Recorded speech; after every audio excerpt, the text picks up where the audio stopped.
Hello, YouTubers. Joe Kersey here on Monday,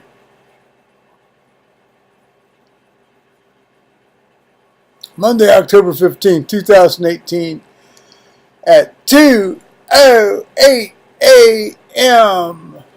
Eastern Time in all my worldly glory. So we'll have a little Oktoberfest here. God bless us all. Now view this as a bit of an interlude in my sagas about journeying over to Eastern Europe, on this bus tour. As you know, this was my first, I have said, well, repeatedly, this is my first and will probably be my only bus tour I do. And as you've heard me say repeatedly, our tour director, Arne Schmidt, and he was an excellent tour director, and he was and is an excellent tour director. Let's just say that inevitably there's going to be, with strong personalities, a bit of a problem sometimes.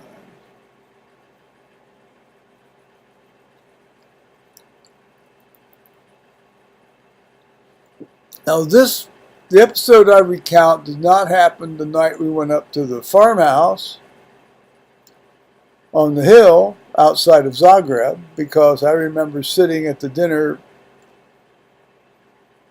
at the farmhouse in Zagreb thinking that, no, I will not have that extra glass of wine they're offering.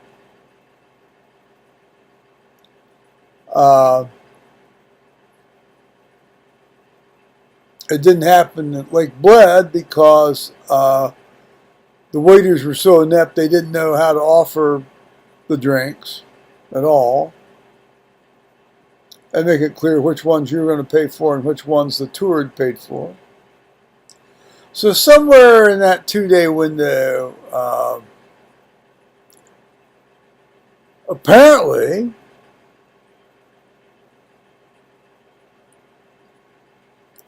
it was alleged by my seatmate, who, by the way, is an obese, insulin-dependent diabetic, that I had been drunk in the morning and had upset her. Now, I'm going to tell you right now, at no time in this whole 3-week saga, 17-day saga, that I have more than what would be considered, 5 standard drinks over the course of any day. Now, you all know I love to drink. The last time Joe spent, 3 weeks drinking only 5 beers or 5 standard size drinks a day. That had been almost pre-womb, almost. I quite honestly, that's just, as far as I'm concerned, I was not drinking this trip, and I can assure you I was not drinking before noon.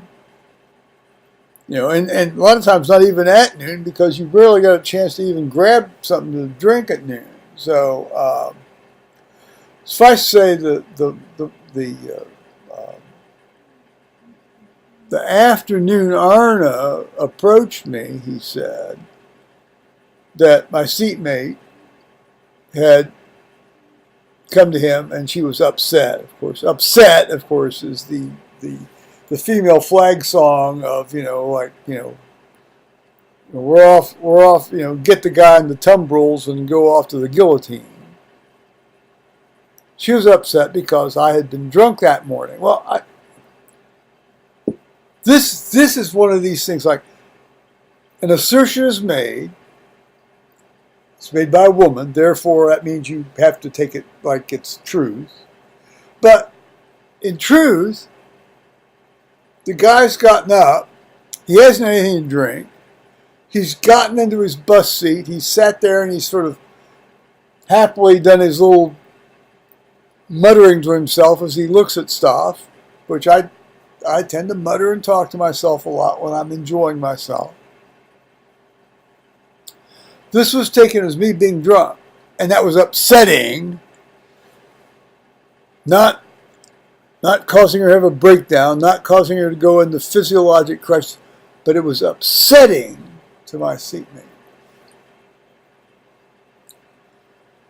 Well, I said, I don't know what to say. I said, I haven't had anything to drink since last night, except for the beer that you saw me drink, a half hour ago while I was at lunch.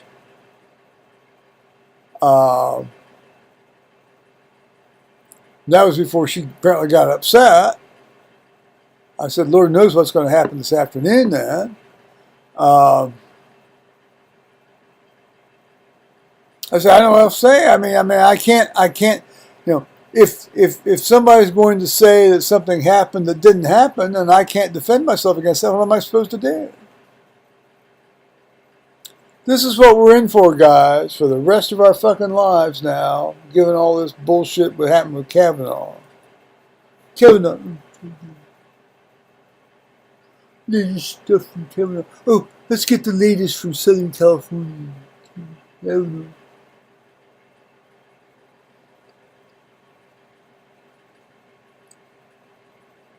All right. I was talking with my son tonight. That's nice. It was nice.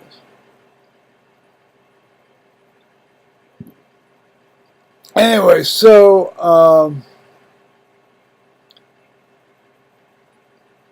the first couple of meals after that, I didn't even take the wine that was offered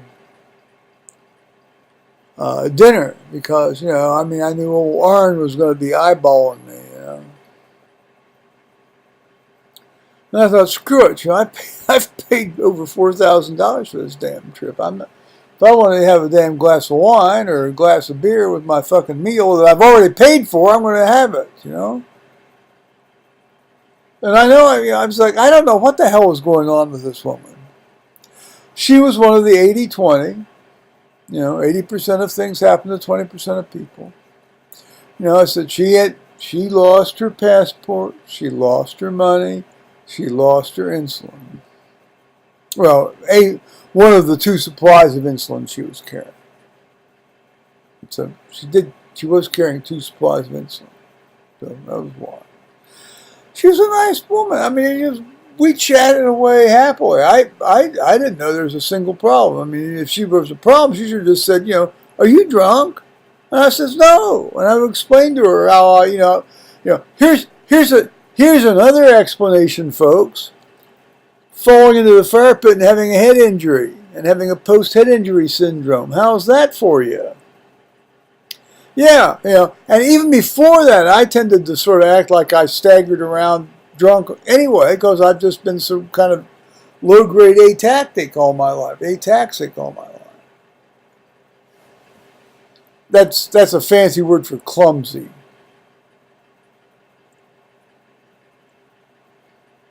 No, I appreciate it. And he said, I appreciate it. He says, I can't let, one person. I said, well, you're going to send me home or what? What can I do? I can't not drink less. I can't drink less than what I'm not drinking already.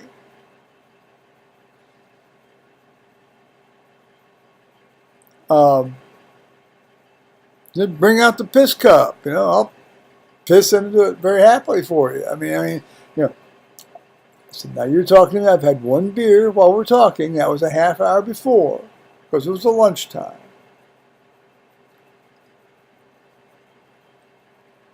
I said, good luck finding a place, time to get a place to drink on this trip.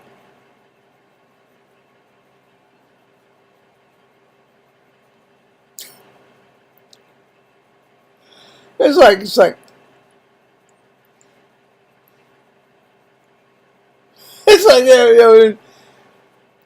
he was being very nice about it. He was doing his job as as far as my seatmate was concerned, and he was more or less doing his job as far as I was concerned. But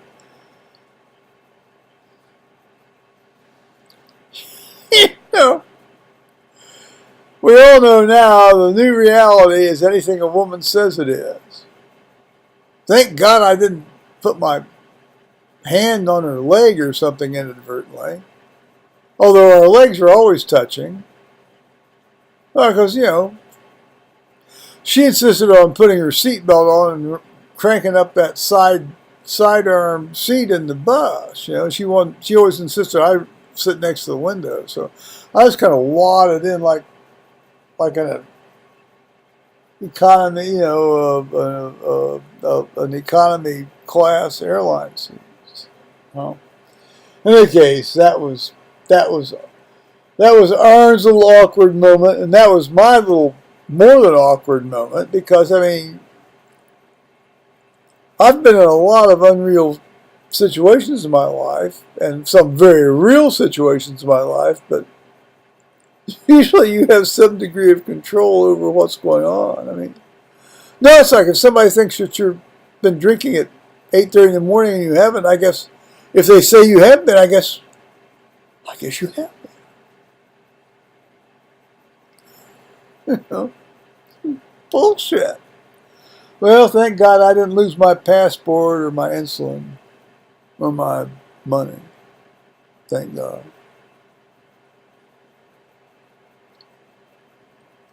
$80-20 guys. Okay.